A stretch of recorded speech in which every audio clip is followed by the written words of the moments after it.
Saudara-saudari, Bapak dan Ibu, rekan-rekan muda, anak-anak semuanya, Shalom Alaikum. Aku mau bercerita mengenai sebuah kisah nyata yang kualami beberapa bulan yang lalu sebelum ditugaskan melayani di paroki ini. Jadi pada waktu itu aku masih di paroki lain, sebut saja inisialnya Paroki Subang. Inisial tapi jelas. Pengalamannya ini berdua dengan seorang rekan imam, inisialnya Romo Sigit. Jadi nanti bisa ditanya orangnya karena masih hidup sampai hari ini ada di Paroki Subang. Kami berdua di Subang, imamnya ada dua, saya dan Romo Sigit, mobilnya satu, jadi harus gantian. Yang sering merawat mobil Romo Sigit. Kalau ada sesuatu yang rusak dibengkelkan Romo Sigit. Suatu kali mobilnya udah banyak penyok-penyok, banyak baret-baret, oleh Romo Sigit dibawa ke bengkel, didempul lagi, dicat ulang, mulus. Mobil pulang dalam keadaan mulus. Belum 1 minggu, baru 3-4 hari. Lalu aku ada kesempatan untuk harus pergi, ada pelayanan, lalu pergi ke Bandung, nyetir mobil itu. Mobil mulus, keluar dari bengkel, senang nyetirnya. Di Bandung parkir mundur. Nah, kaget kan? Kaget. Saya aja yang ngalami kaget waktu itu ya. Ini memang sengaja biar kelihatan kaget begitu. Apa yang terjadi sebenarnya? Parkir mundur nabrak der. Nah, gitu ya. Yang tadi suara plok itu dernya tadi. Nah, kaget kan? Saya juga kaget waktu itu. Der gitu. Nabrak tiang ketika parkir mundur, penyok lumayan besar. Padahal belum 1 minggu mobil mulus kembali. Pulang-pulang, wah bagaimana ngomongnya ini? Padahal kan waktu di Subang pangkatku rendah. Kalau di sini pastor paroki, wah sombong amat. Nah di sini sombong amat. Tapi kalau di Subang kan pastor vikaris, pangkatnya rendah. Waduh bagaimana ngomongnya ini nanti? Mobil belum 1 minggu sudah penyok lagi. Waduh bagaimana? Deg-degan juga mau ngomongnya. Meskipun kalau saya dengan Romo Sigit, kalau yang tahu Romo Sigit badannya gedean saya gitu ya. Tapi kan pangkatnya gedean dia. Nah, jadi bagaimana ngomongnya ini? Oke, pikir ya harus ngomong, kan pastor harus ngomong jujur. Pastor ngomong jujur, begitu kan? Akhirnya pulang ya sudah ngomong, bos, aku panggilnya bos. Itu saksinya Frater Felix itu ya.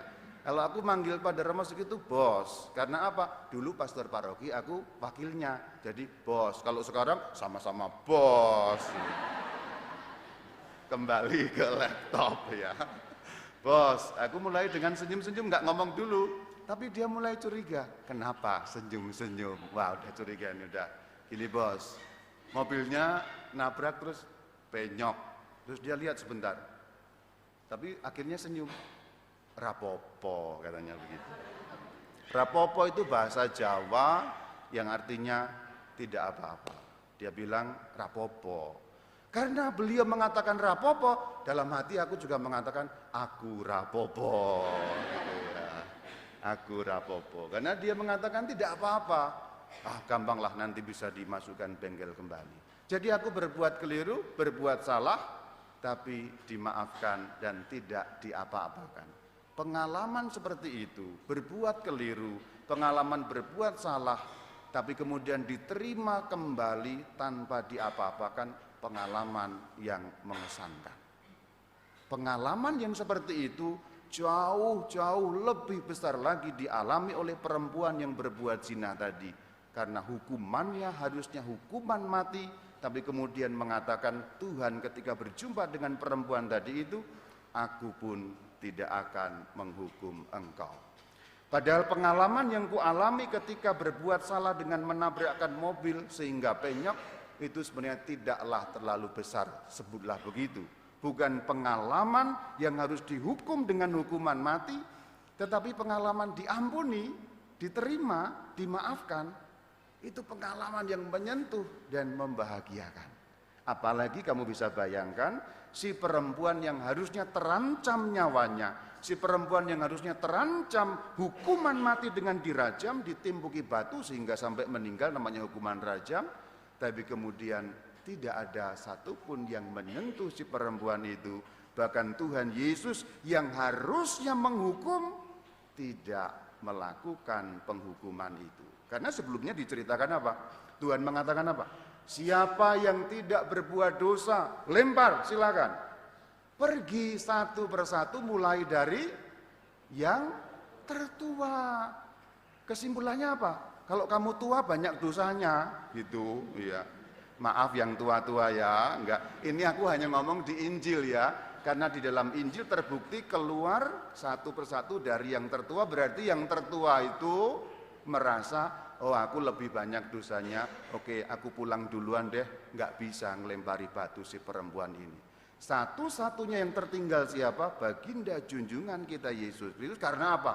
Beliau tidak berbuat dosa, beliau tidak punya dosa, sehingga berhak untuk melempari perempuan itu dengan batu dan menghukumnya. Tetapi kata-kata yang disampaikan, aku tidak menghukum engkau. Saudara-saudari, kadang-kadang pelakuan dunia kepada kita yang melakukan kesalahan itu tidak selalu menyenangkan. Kadang-kadang dunia ini kejam mengadili sesuatu yang terjadi salah pada kita. Kadang-kadang ditunjuk-tunjuk, dimaki-maki, dimarah-marahi. Tetapi di hadapan Tuhan tak pernah kita diperlakukan seperti itu. Dan itulah dalam Mazmur yang tadi kita ucapkan tadi atau kita nyanyikan, kita lakukan bersama-sama. Tuhan telah melakukan apa? Perkara yang besar. Perkara yang besar itu adalah menerima orang-orang busuk, menerima orang-orang jahat, menerima orang-orang yang penuh dengan cacat celah, menerima orang-orang tidak sempurna, menerima orang-orang yang kacau balau seperti kita ini dengan tangan terbuka dan mengatakan rapopo. Ketika Tuhan mengatakan rapopo, hati kita juga mengatakan aku rapopo. Itu respon dan reaksi kita di hadapan Tuhan. Bagian terakhir, barangkali akan ada yang bertanya-tanya, loh kalau nggak dihukum nanti kan orang seenaknya Rama, kalau nggak dihukum orang nanti makin berbuat salah, memanfaatkan berbuat dosa. Tidak begitu, kecuali orang-orang bedegong, kecuali orang-orang tidak tahu diri, kecuali orang-orang tidak tahu malu. Sebab apa? Aku kembali pada contoh bagian awal kisah nyata tadi.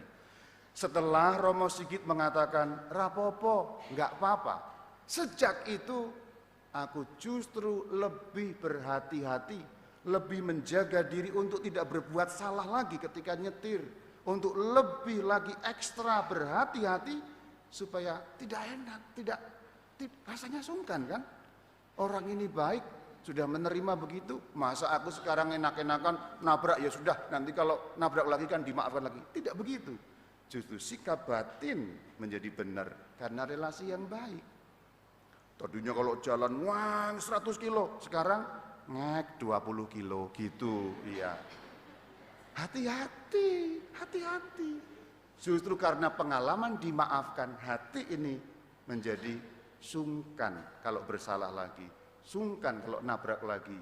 Oke, aku usahakan sekarang tidak berbuat salah lagi. Itu relasi kita dengan Tuhan yang benar. Warta Injil hari ini indah sekali, bukan? Nanti pulang didengar-dengarin lagi, dibatin-batinkan, aku tidak menghukum engkau. Ini kabar gembira di Prapaskah yang kelima. Shalom alaikum.